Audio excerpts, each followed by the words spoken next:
प्रारब्ध के सभी दर्शकों को मेरा नमस्कार। मेरा नाम है संदीप आर के सिंह और आज का जो मेरा विषय है वह है अमेरिका के उपराष्ट्रपति ने अपने अंदर का क्रिश्चियन जगाते हुए अपनी पत्नी जो हिंदू हैं, जो बकायदा प्रचार किया गया चुनाव से पहले कि हिंदू हैं और सारी चीजें मतलब वो मानते हैं और हिंदू पॉपुलेशन को केटर करने के लिए मतलब सामने प्रस्तुत किया गया।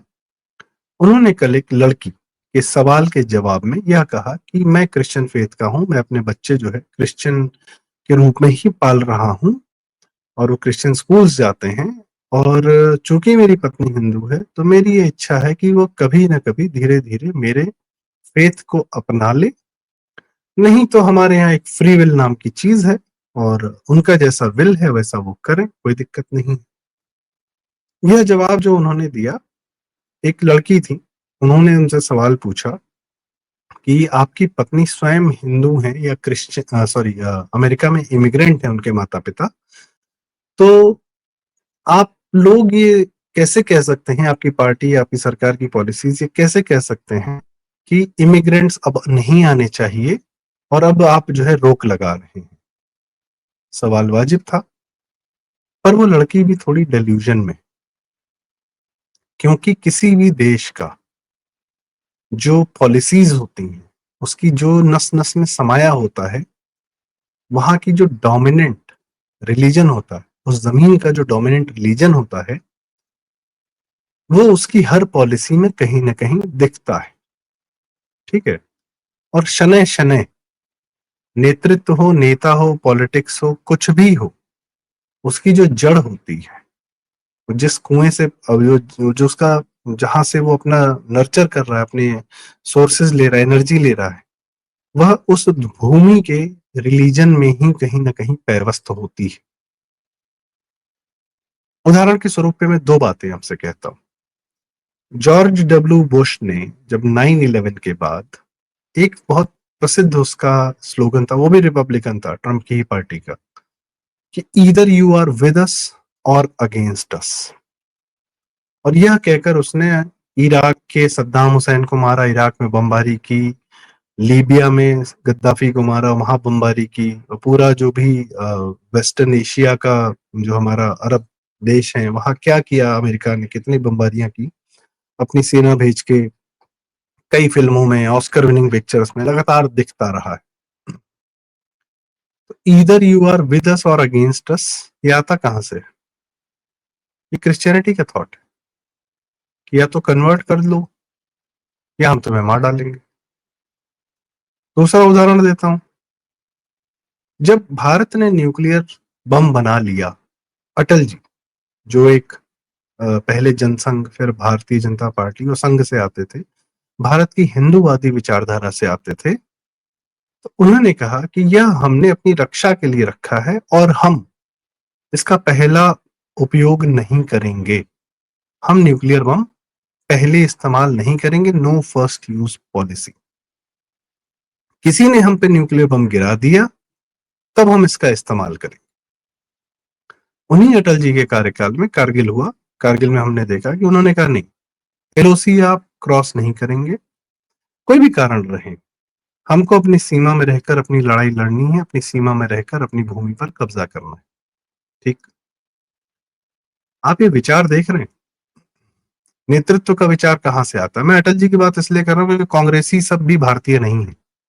न मनमोहन सिंह कांग्रेसी न भारतीय थे, न उनके अंदर भारत था, न सोनिया में था, क्योंकि मनमोहन सिंह के ऊपर सर पे सोनिया सवार थी। और बाकी नेहरू खानदान क्या है वो हम सबको पता है, ब्रिटिश एजेंट्स रहे हैं।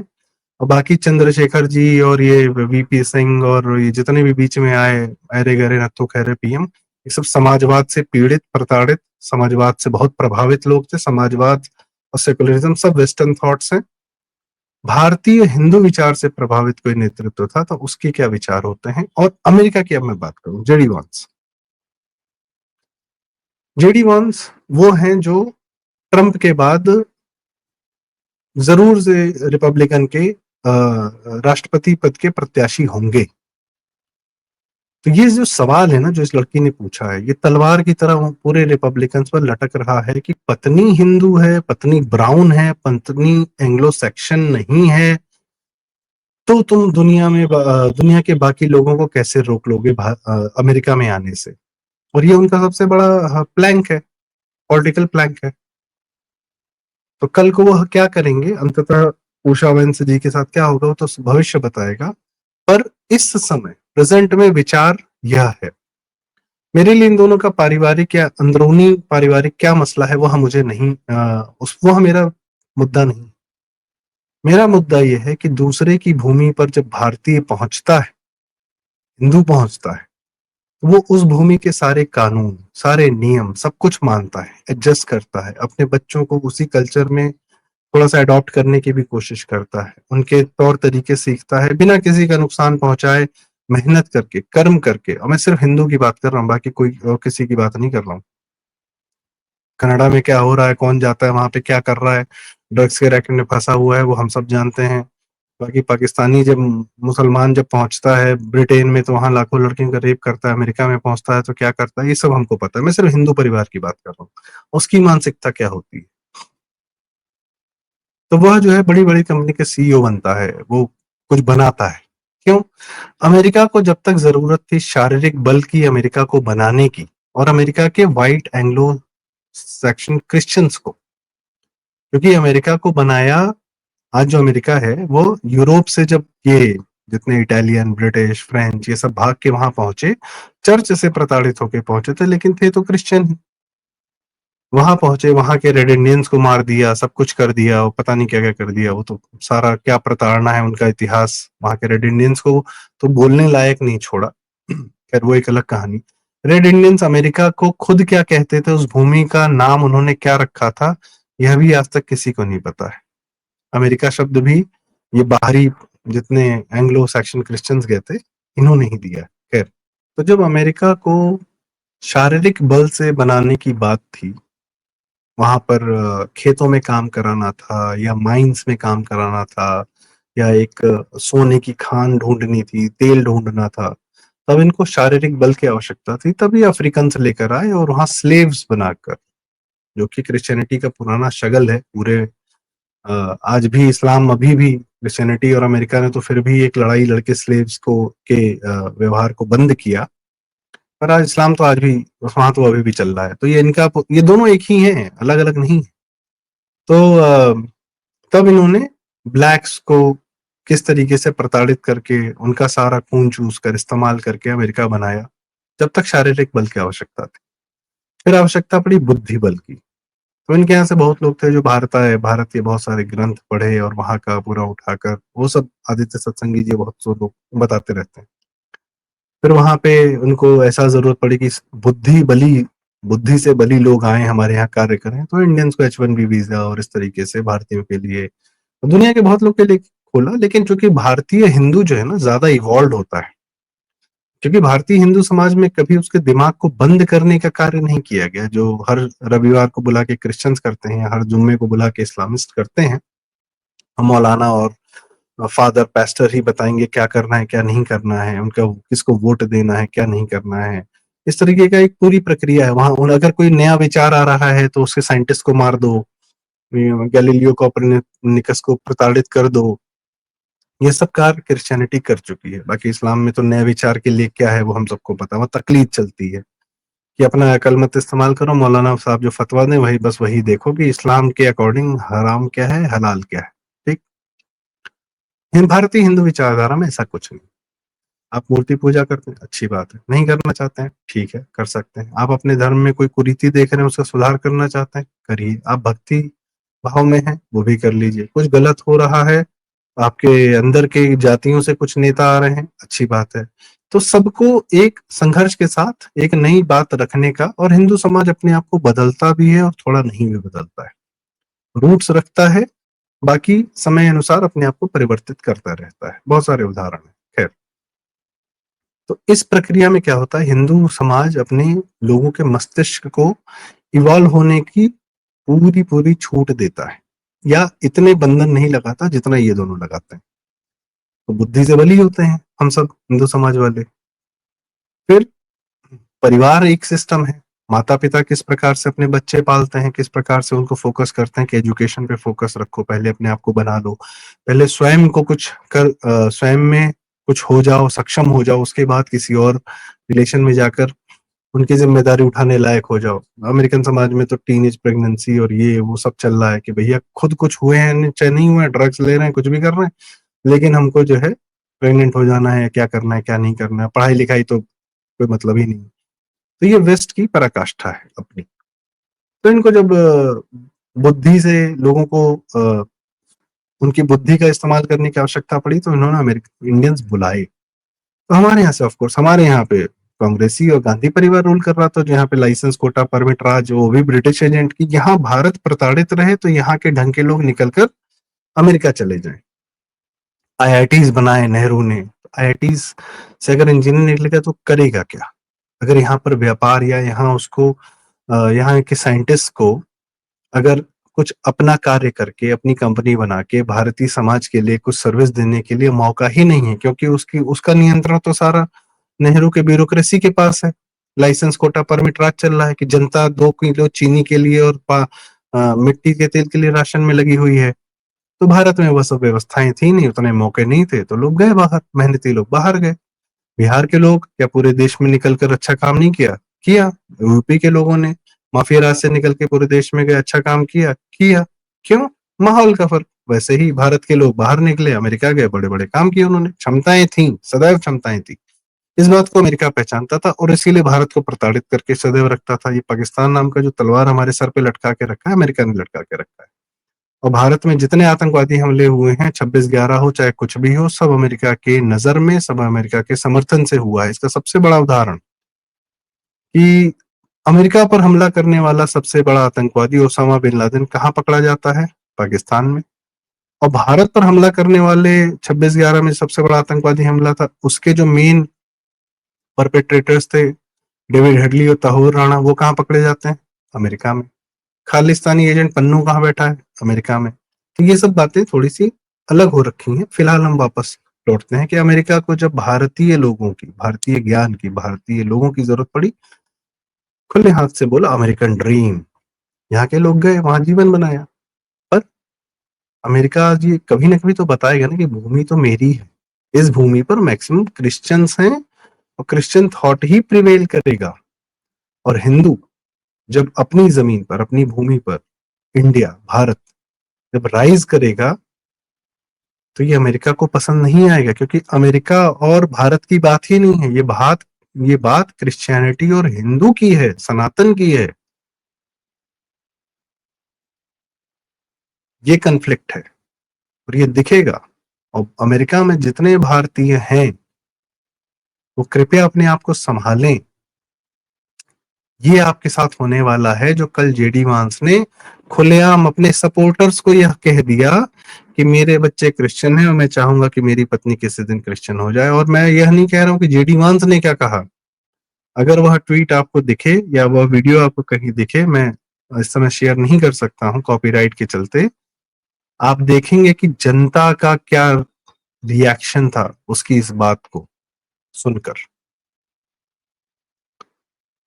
तो अमेरिका में जितने एनआरआई हैं, और बात मेरी अमेरिका के एनआरआईज पर भी नहीं है, भारत में भी हिंदू है जो डेल्यूजन में है। मैं उस लड़की की बात कर रहा हूं, जो लड़की, जिस लड़की ने सवाल पूछा जेडी वैन से, उसने ये कहा कि मैंने अपना पूरा जीवन, या हम भारतीयों, या हम किसी ने भी, हमने अपना जीवन न्योछावर किया आप पर, हमने अपनी मेहनत की, हमने अपना पैसा लगाया, हमने मेहनत की यहाँ पर आपको मतलब हम हमें आपका हम पर कोई एहसान नहीं है, जो भी हमने किया अपनी मेहनत से किया। नहीं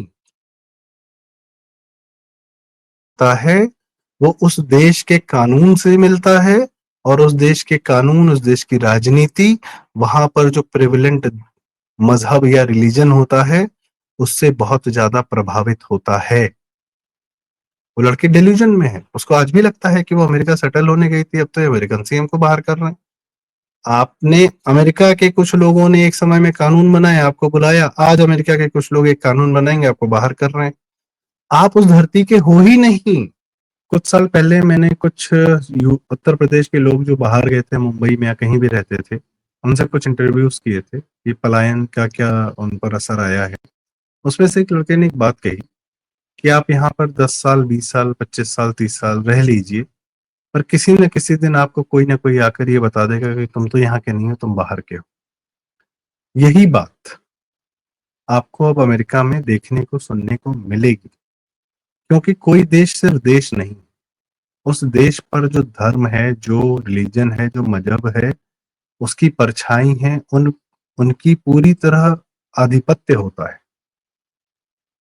किसी भी धरती पर जब वहां का धर्म परिवर्तन हो जाता है तो आप देखिए वहां का क्या हश्र होता है, वहां कैसे सब कुछ बदल जाता है।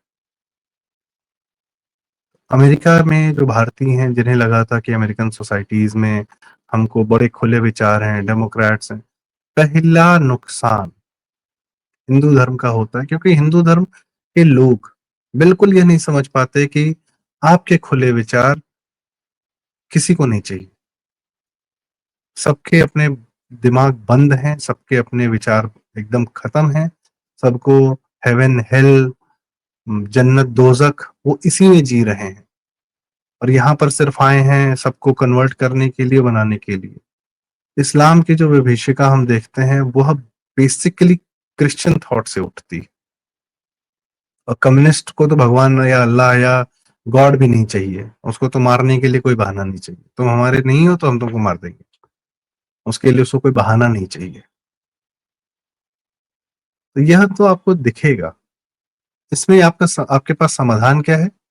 समाधान है कि आप अपनी जड़ों पर, अपने रूट्स पर, अपने धर्म पर विश्वास रखिए, और जैसा मोदी जी, योगी जी, शाह जी, और जो भारत का तमाम हिंदू है, बिहार में इस समय चुनाव चल रहा है, वहां का जो हिंदू है, जो गरीब है, सड़क पर है, पर वो अपना धर्म संभाले हुए है। पाकिस्तान के जो हिंदू हैं, सिंध के, कराची के, भाग के चले आए हैं भारत, पर धर्म नहीं छोड़ा, उनसे सीखिए। लोग अक्सर कहते हैं पढ़े लिखे लोग बहुत समझदार होते हैं, और जो गरीब है, अनपढ़ है, वो नहीं समझदार होता। भाई साहब, बात उल्टी है। जो जमीन पर है, जो गरीब है, जो पढ़ नहीं पाया, लिख नहीं पाया, उसका सारा जीवन, उसका सारा ज्ञान उसके पूर्वजों से आता है, उसके समाज से आता है। वह जानता है जो कोई नहीं जानता। पढ़े लिखे लोग किस प्रकार से दुनिया के सारे घटिया लोगों का, मीडिया वाले, फिल्म वाले, ये लोग दुनिया के घटिया से घटिया लोगों को किस प्रकार से उनका छवि बदल देते हैं, इमेज बदल देते हैं। क्या किसी ने बात की कि अमेरिका ने अपने यहाँ पर कितने रेड इंडियंस मारे? कितना बड़ा आतंकवादी अमेरिका है। सन 45 में एक न्यूक्लियर बम मारा, उसका पेट नहीं भरा तो दूसरा न्यूक्लियर बम मारा। क्यों मारा? एक हारते हुए देश पर तुमने न्यूक्लियर बम मारा, क्योंकि तुमको फर्क नहीं पड़ता था। अच्छा, किस पर मारा? जापान पर मारा। जर्मनी पे क्यों नहीं मारा? हिटलर था ना नाजी, मुसोलिनी था ना इटालियन। सबसे बड़ा दुश्मन तो तुम्हारा हिटलर था। तुमने जर्मनी पर क्यों नहीं मारा न्यूक्लियर बम, और जापान पर क्यों मारा? क्योंकि जर्मनी में क्रिश्चियंस रहते थे, इटली में क्रिश्चियंस रहते थे, यूरोप में क्रिश्चियंस रहते थे। फ्रांस को तकलीफ हो जाती, ब्रिटेन को तकलीफ हो जाती, वहां पर इनके साथी संगी रहते थे, व्हाइट एंग्लो क्रिश्चियंस रहते थे। दुनिया भर के यहूदियों को मारा जर्मनी में हिटलर ने। तुमने बर्लिन पे एक न्यूक्लियर बम नहीं गिराया। तुमने किस पे गिराया? जापान पर। क्यों? वहां हीथन्स रहते हैं, वहां तो लॉस्ट सोल्स रहते हैं, वहां तो थर्ड वर्ल्ड कंट्री के लोग रहते हैं। और एक मार के जब पेट नहीं भरा तो दूसरा मारा तुमने, एक हारते हुए देश पर, ये दिखाने के लिए कि आज से हमसे कोई पंगा नहीं लेगा। ये गुंडे करते हैं ये काम। भारत में धर्म में, हमारे महाभारत में, हर जगह सबके पास, सारे भगवानों के पास, सबके पास शक्तियां थी, योद्धाओं के पास शक्तियां थी, पर उसका इस्तेमाल नहीं। ब्रह्मास्त्र किसके पास नहीं था? और जिसने इस्तेमाल किया उसको श्राप लगा। अश्वत्थामा को श्राप लगा जब ब्रह्मास्त्र का इस्तेमाल किया उसने। इतना बड़ा युद्ध महाभारत हो गया, इतना बड़ा युद्ध श्री राम और रावण का हो गया, किसी ने ब्रह्मास्त्र इस्तेमाल नहीं किया, क्योंकि पता था कि सिर्फ दुश्मन नहीं मरेगा, उसके साथ बहुत कुछ चला जाएगा।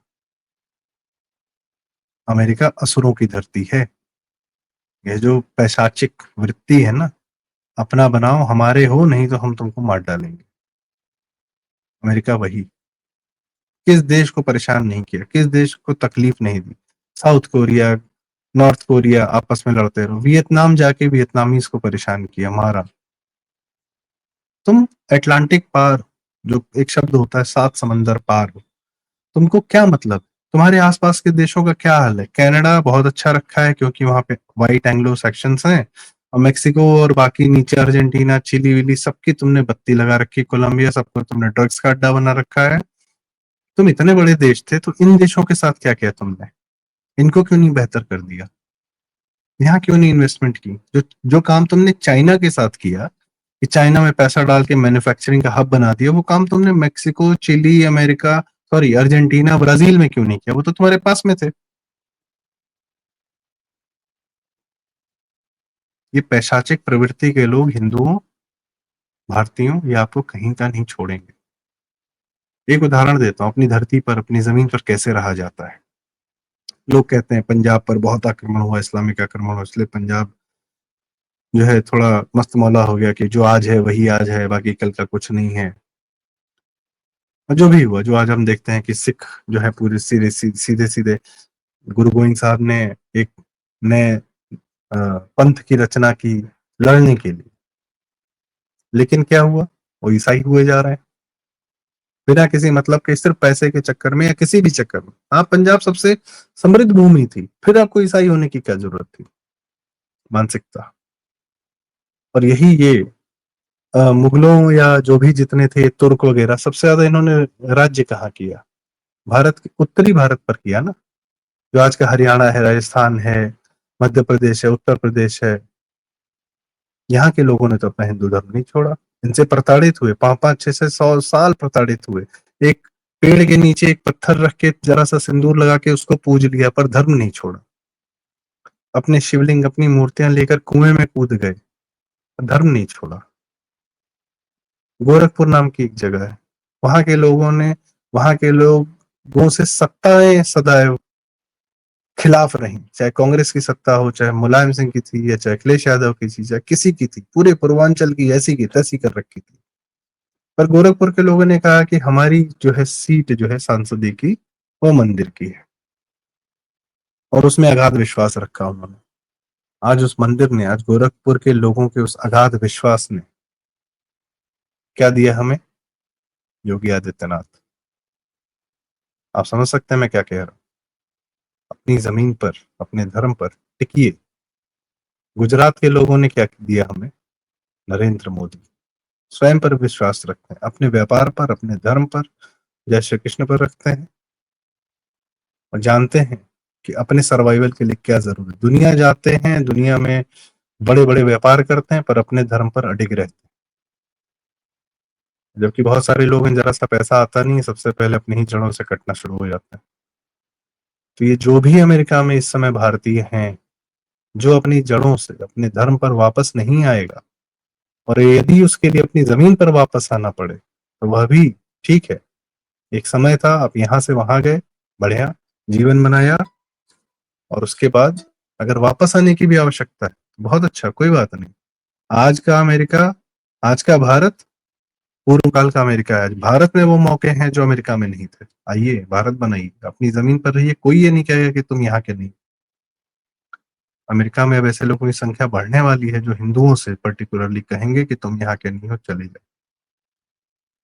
ये एक शब्द में जीडी वांस ने, जो उसने अपनी पत्नी की इज्जत तार तार कर दी सड़क पर, और अपने सपोर्टर्स को यह कह दिया कि मैंने अपनी पत्नी को कन्वर्ट करने के लिए बात कह दी है, अब तुमको जो हिंदू मिले सड़क पे जाके उसको बना लेना, कन्वर्ट कर लेना, या उसको मार के भगा देना। ये सीधा मैसेज। पॉलिटिशियंस ऐसे ही मैसेज देते हैं। और बिना पैसे का क्रिश्चियन बहुत घातक होता है। तो इसी के साथ आज की चर्चा का समापन करूंगा।